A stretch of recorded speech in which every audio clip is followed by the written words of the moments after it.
I was done with the 80s Transformers before for Toycember, but I'm not done with the 80s robots just yet.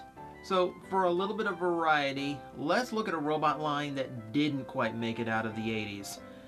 From RoboForce, we're going to review the pun-tastic Hun-Dred. This was an 80s toy line about the heroic Max Steel. No, not that Max Steel, this one's a robot, and has extra letters in his name. Battling Nazgar and his robotic hordes, most notably Hun-Dred here. At 5.5 inches tall, he's a bulky bot with all of the necessary things to show how evil he is, such as flaring red angular eyes. The body is mostly black and gray plastic, and it's that old-looking gray they never use anymore, with no trace of glitter to look like metal or silver. You notice the bendy straw arms as well as the black rubber base, which we will get to later. Besides that, your only sticker detail is the chest, with logo, name, and Star Trek-ish colorful button screen. Molding on him is full of evil details. He's spiked around his waist and shoulders, because villain. Also, not content with your standard classic robot clamp hands, he has knife-equipped clamp hands. And if he cannot stab you, if he cannot give you the clamps, he will lift his face up and shoot you from his head. Did I mention kind of evil?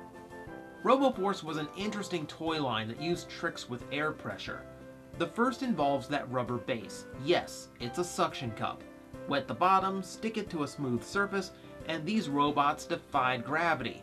Which I would attempt, but this thing's 30 years old and I'd rather not spend the evening cleaning up 30-year-old plastic shrapnel. What definitely does still work is the arm gimmick.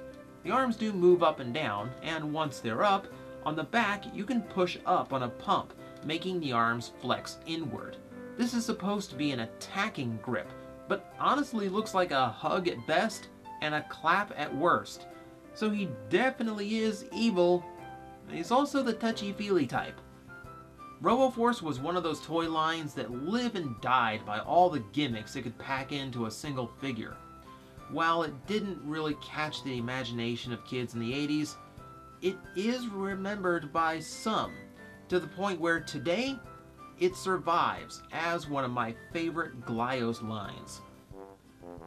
Speaking of, there is one Glyos toy I would like to indulge in, something I didn't get to show you during Glyos 101.